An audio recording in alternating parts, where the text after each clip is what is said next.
And then to open up the form and to complete it, you just double click on this little push pin right over here, and it will open up the form for you to complete. Now you can either complete this form and mail it into the CRA, or you can complete it and upload it on your profile online. So this is the information they need, is the status in Canada and your income information for the Canada Child Benefit application. So they say find out if this form is for you, but we've already established that it is, but we can read through that again.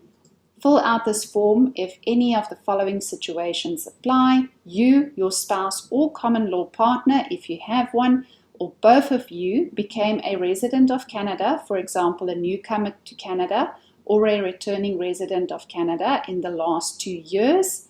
You became a Canadian citizen within the last 12 months.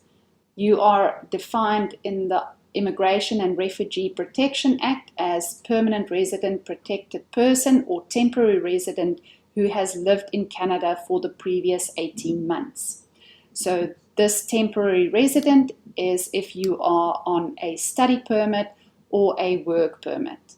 And then the last one is are registered or entitled to be registered under the Indian Act and are not a Canadian citizen. In this form, you will provide information about your and your spouse or common law partner's residency, status, citizenship, and immigration statuses, and income. This information is used to determine your child and family benefits and credits. You do not have to fill out this form if the information was previously submitted and has not changed. Because this is a new application, you need to make sure that you complete it and submit it online. So the information that they want from us, step 1 is your information. So provide the female partner information right over here. So they would need your social insurance number, your first name, your last name, your spouse's or common law partner's SIN number, and then you need to select this box if your spouse or common law partner does not have a SIN, and your spouse or common law partner's first name and last name. And then they also need your residency status. So they say here, fill in the section that applies to you, your spouse or common law partner, or both of you. So a newcomer to Canada, they ask, enter the date you or your spouse or common law partner became a resident of Canada. So you and then your spouse's information. And then returning resident of Canada, you and spouse's information, whichever is applicable. Then step 3, they need your citizen or immigration status. So fill in the section that applies to you, your spouse or common law partner, or both of you. So A is Canadian citizen, B is permanent resident, C is protected person, and D is a temporary resident. So if you are here on a work or study permit, this is where you will complete your details in section D, temporary resident. So they need a document for you as well as a document for your spouse. And if you read through here, it states you become a temporary resident when you are legally authorized by the IRCC to enter Canada for temporary purposes such as a visitor, student, worker, or temporary resident permit holder. You were given a confirmation document such as a visitor record, a temporary resident permit, or a study permit that shows a start date and an expiry date. As a temporary resident, as defined in the Immigration and Refugee Protection Act, you or your spouse or common law partner must meet both of the following requirements. You have lived in Canada throughout the previous 18 months and you have a valid permit in the 19th month. Do not apply before the 19th month. Then note if your permit has a remark stating does not confer status or does not confer temporary resident status, you do not satisfy the conditions for temporary resident and should not apply. Enter the start date and expiry date of each document that covers the period after your 18th month residency. If you need more space, use a separate sheet of paper and attach it to this form. So that is the information that they need from you, and you have the section for yourself is document 1. So here you would say work permit or study permit, and then the start date, the expiry date. Document 2, if it's applicable, with a start date and expiry date, and the same for your spouse or common law partner. Then section E is individual who is registered or entitled to be registered under the Indian Act. So if that's applicable, then that is where you complete that information. Step 4 is your income. Enter your and your spouse or common law partners, if you have one, income from all sources that was not reported on a Canadian tax return. All amounts must be converted into Canadian dollars using the Bank of Canada exchange rate in effect when you received the income. For the exchange rates, go to bankofcanada.ca/rates/exchange.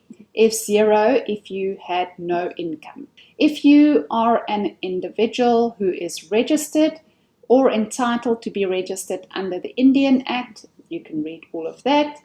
And then you have, under your income, you have the year you became a resident of Canada, 1 year before you became a resident of Canada, and then 2 years before you became a resident of Canada. So you need to complete for yourself and your spouse the income that you had from January the 1st of that year to the date you each became a resident. And then as well as under section B for a year before and then 2 years before.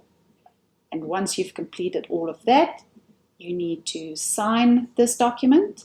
So I certify that the information given on this form is correct and complete. I understand that it is a serious offense to make a false statement, with your signature and date, and then your spouse's signature and date. So once this form is filled out, you need to make sure that all steps of this form are filled out. You can make a photocopy of for your records, and then you can attach this form to your Form RC66 Canada Child Benefit Application, or send it to the tax centre that serves your area via mail. And you do not have to send supporting documents with this form. However, we may ask you to send them at a later stage. How do we get your benefit and credit payments as a newcomer or returning resident to Canada? The information provided on this form will be used to calculate your entitlement if eligible for the Canada Child Benefit, the Goods and Services Tax credit, the Climate Action Incentive Payment, or any other related provincial or territorial programs administered by the CRA.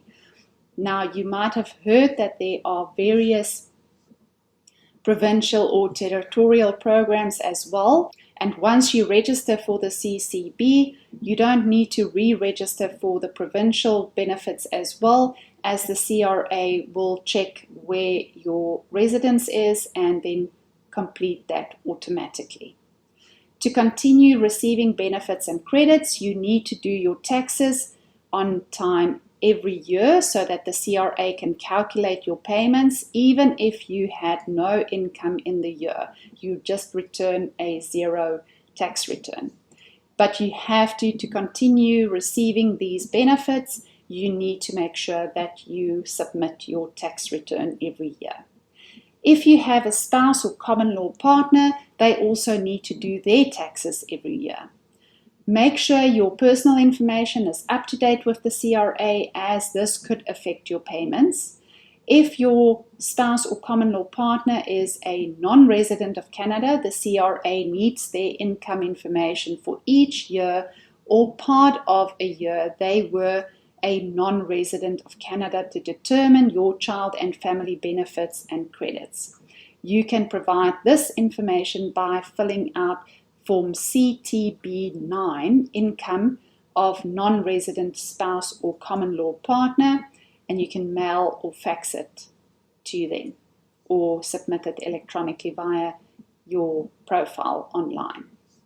And then for more information, you can contact the CRA at all of these numbers right over here or online. And once you've completed this form, you just save it, and then you can upload it on your profile on the CRA website.